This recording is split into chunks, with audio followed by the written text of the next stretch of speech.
Okay, we're recording Surrender, episode 2 with my friend Matt. And before I hit record, Matt, you were just changing my life with a couple of things we were talking about. So run that back for us. Run that back. So let's take about 5 minutes and let that out. So you said you went on a retreat. All right. Yeah. So 4 days. the last episode we did was 3 weeks ago, and then Mhm. not so the weekend after our call, I went on a journey. It was a 4-day retreat in Denver, outside of Denver, Colorado, in Estes Park. Beautiful place. Lots of mountains, lots of snow. It's probably up to like our knee in snow, and it was a time for us to totally unplug. So there was a group of about 20 to 30 of us, and yeah, it was an amazing experience. And I was telling Luigi that we started this experience, and the whole intent of the experience was to get grounded and connected with ourselves. So we started this experience with a visualization practice. We looked from a year from today, what is it that we were going to be doing, and what do we want in a year from today, and what was and after we were envisioning that, it was really you could picture everything. You could picture the smells, the sounds, the people in your life, the things you were doing. And the conversation that got brought up was, or what is preventing you from achieving that? And things would come to mind. Things would start popping out. Boom, boom, boom, boom, boom. And when we finished that visualization, we had time to write all these things down. Just write one, what was the vision? Where do we want to be in a year from now? Write down the things that were limiting us and preventing us from having that success or living that lifestyle. And then over the weekend, we got to work through those experiences. And what we realized is that a lot of those things, or those belief patterns, we call them limiting beliefs, that were preventing us from living that life, we had learned as a child.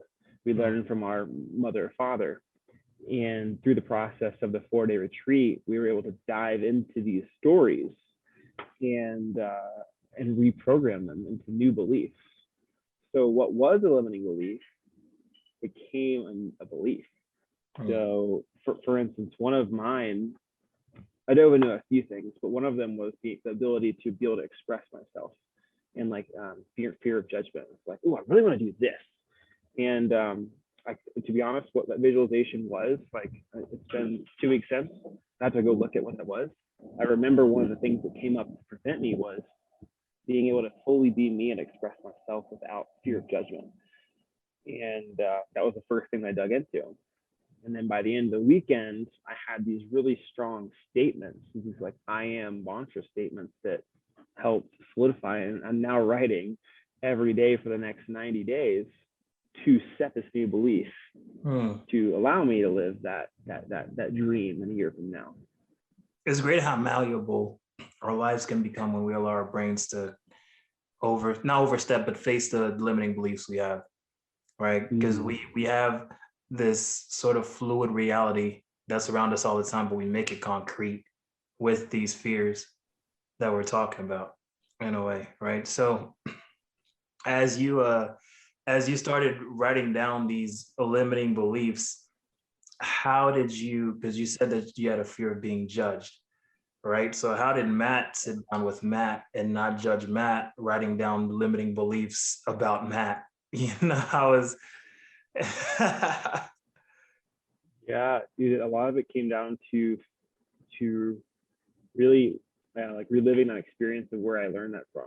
So like for me, it was layered. So like we had this one-on-one session, and we had one of these a day, and we sat down for like, it was an hour per belief. So like per belief of wow. Fear of expressing yourself, and then like learning where that came from.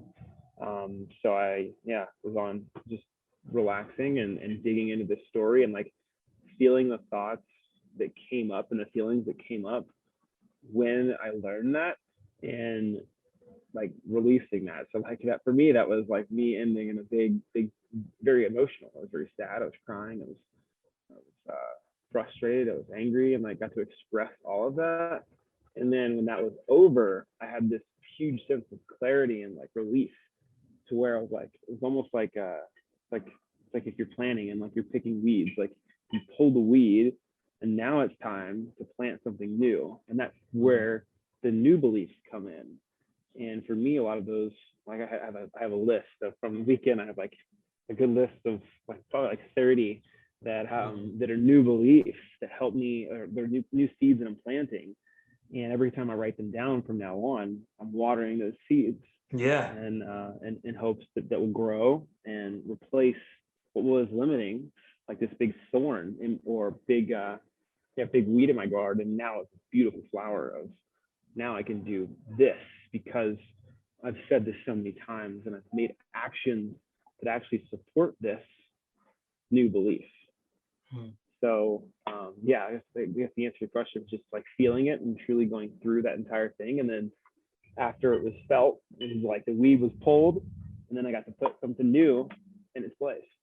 And was that soil tender? Meaning like when you were planting the seed, like how were you able to be self-caring while you pulled the thorns and planted the seed? Because that pull is a little painful, right?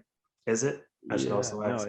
it's very, yeah, it can be 100% painful, and tapping into like your own ability and like you're like listening to your body, because like my head can say no, you're not good enough, or like maybe my head's like, you know what, I think you are good enough. My body's like, no, you're not. Like, so it's like getting in touch with your body, and a lot of that was supported with a facilitator. So somebody was there to guide me through this. We had like the room, we tapped into it, and a big part was priming safety.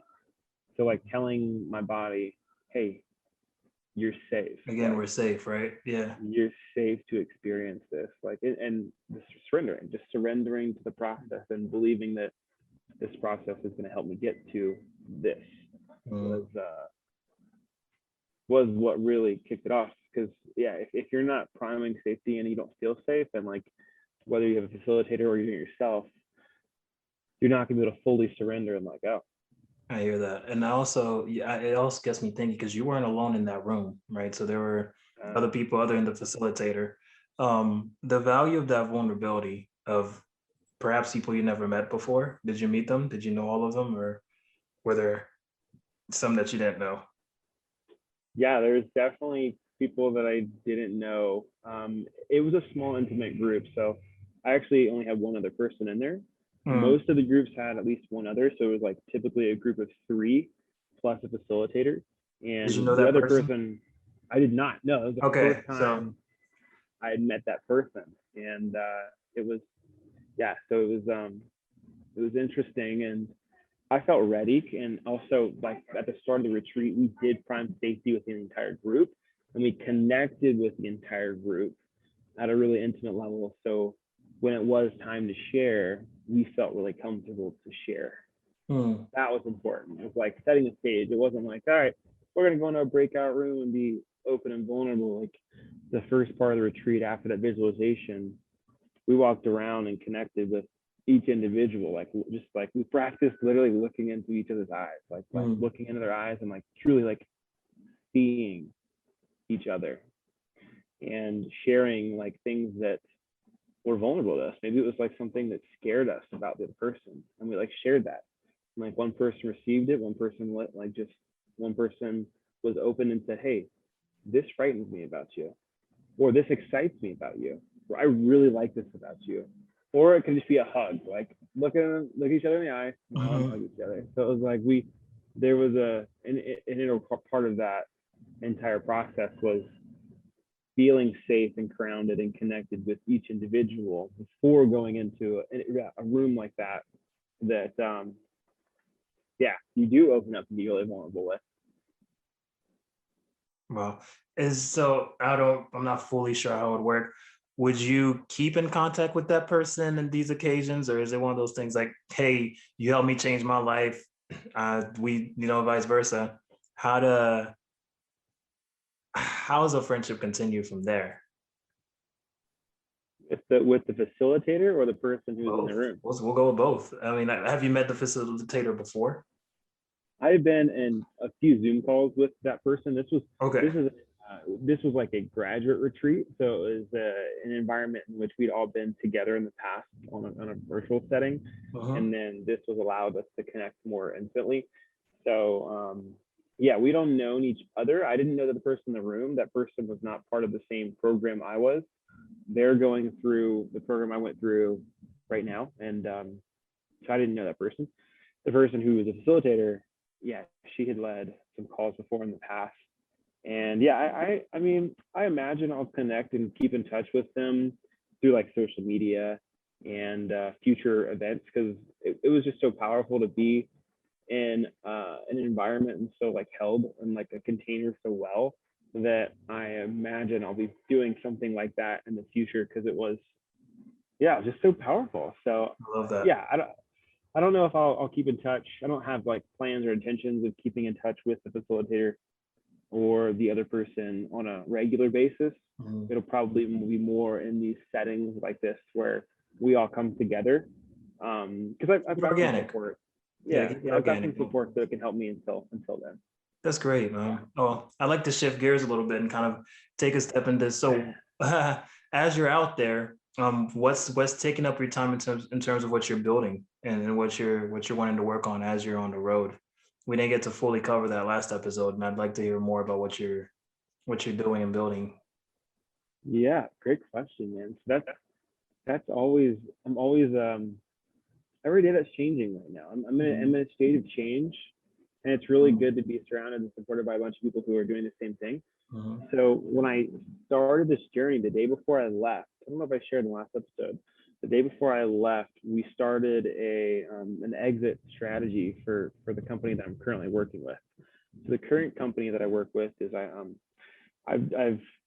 I've grown this organization that helps and supports first responders across the country with strength and conditioning programs and nutrition support. So the past 2 years, we've grown so much, and it's been an amazing journey. And then as I started surrendering and listening to my body and mind, I started to hear and realize that a lot of these things that I was doing didn't really align with where I wanted to go. So right now, I'm currently in the process of um, negotiating with my business partners of what's next for me. So whether that's an exit strategy or a change in partnership with them, yeah, it's to be determined. We're having conversations weekly on what's next, and yeah, the last few conversations we've had were after this experience, this retreat. So I was really primed in this like state of like, I know what I want, and then we started this conversation. So right now, we're continuing that conversation, and I'm being patient with what's next. And I'm excited, man. I'm excited to know what is next. Like my current skill set and like what I'm doing with this company is more of that like COO role or like strategy person. So like Mhm. I build the 90-day plan. We have like, I'm a spreadsheet guy. I got spreadsheets, I've got plans, we've got like action items and holding people accountable. So we've got our company's got some goals, and then yeah, it's still be determined on like where I'm going to fit in those goals, if I'll be part of the team for them in the next 3 months or the next 6 months or years. So Yeah. there's a lot of uncertainty there, and yeah, I'm embracing that. At first, I was very scared of this. It was like, it's scary. It's like, I don't know what's next. I'm like, I want to have that answer. Yeah, I used to want to have that answer. And one of the mantras that I got from this experience is that I do let go and I surrender. So I've got some ideas of what's next. I'm not, and at the same time, I'm still open to other opportunities. Mhm. On So a on a vague term, I was kind of reading this on a book called Becoming Supernatural by Joe Dispenza. Have you gotten a chance to read that? So if we're gonna go on in yep, terms of vague terms, you said you already knew what you wanted in your head. In terms of the reality that you're living through right now, what you wanted and what you want now, are those fairly similar? Is that something you want? And if it is, what are some things that you like to attract and pull into your life as you're kind of journeying through what you're going through? Yeah. Oh man. So the biggest takeaway, I'm really loving the travel I'm doing right now. Like the stuff that I'm doing, the people I'm spending time with, I'm loving, and that's been a recent development. Is like the community and the tribe that I've been part of. So like that is really attractive, and I'm loving that. What was like what I'm being called to more so is like relationships, Mm. love. Like yeah, that's really what I'm attracted to and want more.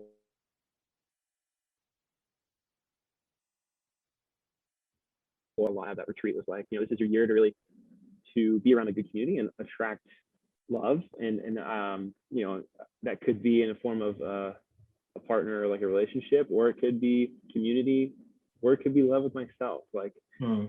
so love is the big word that comes through like when you ask that question. um yeah, man, like yeah, there's definitely some business stuff there too, and like some financial goals. None of that's only part of it. That'll come. Yeah, like that'll come, and that's not everything either. It's like I used to Right. think that, oh man, if I had this, then I'm gonna be happy, and I'm like, Mhm. that's not what it's about, man. Yeah, Not. I love to hear that. I love to hear that, Matt. Um, as you going through this adult life, right, and kind of taking this surrendering journey, what does now Matt say to junior and senior year Matt at Appalachian State when he's applying for for Duke PT school, making straight A's? Like, where what's the conversation to the ancient mayor there? Oh, man, it brings up a lot of feelings and thoughts. Hmm. Slow down is the first thing I Hmm. say. Slow down. Just be grateful. Like, talk, man. I'll share something else with you, man. I have so many wins, and as I'm talking to you, I'm like, man, this is so cool. This past week, after that experience that I had at the retreat, one of the parts that we talked about and we did was actually to be able to forgive, or not ask for forgiveness, but I asked for apology to like past relationship partners that I've been in with, and I actually did that at the retreat, and then 3 or 4 days ago, I actually called my girlfriend from App, which who I dated my junior and senior year, and I had this big apology like series that I gave her, and realizing it then, it was like, man, I did have this source of like love, and I Hmm. ignored it. Not ignored it, but I didn't take full advantage of it because I was so focused on business, on work, on like even my body, like training, the way I looked, the way I felt, like all those things were so important that like I missed this integral part of like the human experience. Hmm. Or I didn't not miss it, I just didn't take full advantage of it. And now this year, looking forward, like I said, one of my big goals that I'm calling into my life is love. Hmm. So I think that's the biggest lesson that I've learned over the past since being a junior or senior is that yeah, business, money, success, things like that don't make you complete as a human being, Hmm. right? Like slowing down and embracing this. That big tree trunk behind This you. is tree. Yeah, I'm at I'm currently at a Mexican restaurant in the middle of California I somewhere. love that. I'm heading to go camping tonight. Like I'm drinking a cerveza here. I mean, This having is cheers fun. to the modern crowd. I don't have a drink, but I'll cheers back to you. I love that. Yeah. I wanted to ask you one more thing before we peace out and let this episode speak for itself after. But Yeah. there's when you said that you had this source of love in college that you weren't able to fully flourish or nourish or take advantage of, was that Matt thinking that those things that you talked about, the business, the work, the grades, was that love? Was that the love language in which that Matt was encased, or was that kind of outside? Was that kind of like outside the peripherals of love? You know, like is Man, so yeah, I'm tying a lot of the stuff back to the retreat because it's so fresh and I'm still processing it. yeah, absolutely.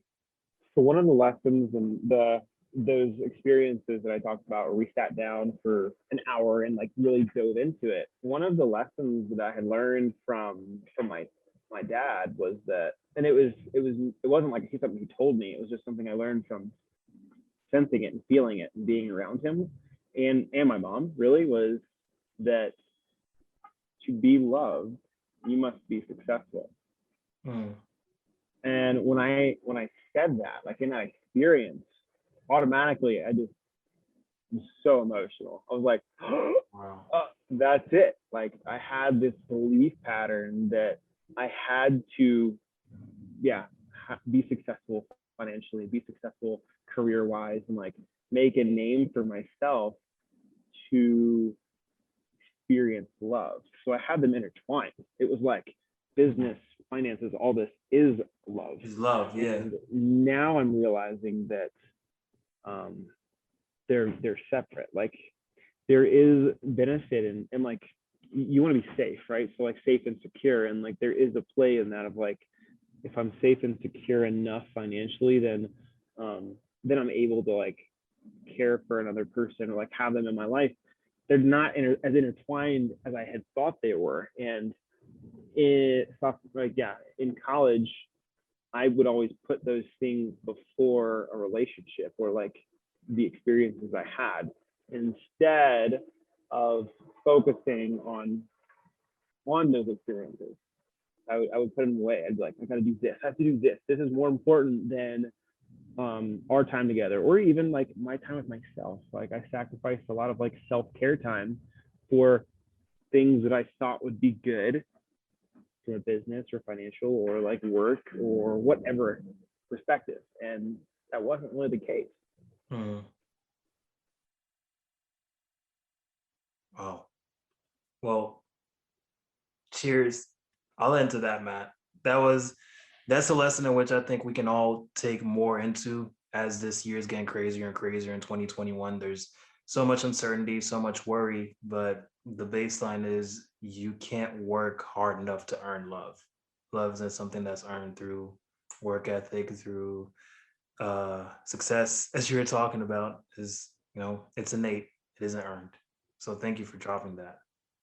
Yeah, it's like, and first you have to love yourself, and like if you don't love yourself, like you're not gonna find love. So take care of yourself. Mm. Be give yourself grace. Like things are gonna happen. That's okay. Love yourself, give yourself grace. And then once you feel so full of love, you're going to attract love. That's what's going to attract love. Like being successful is not going to attract love. It may attract people. It's just not the people that you want though. Like you want the people that are drawn to you because you're radiating full of love and energy. Like that's the people you want to be like, ooh, I want to be around you.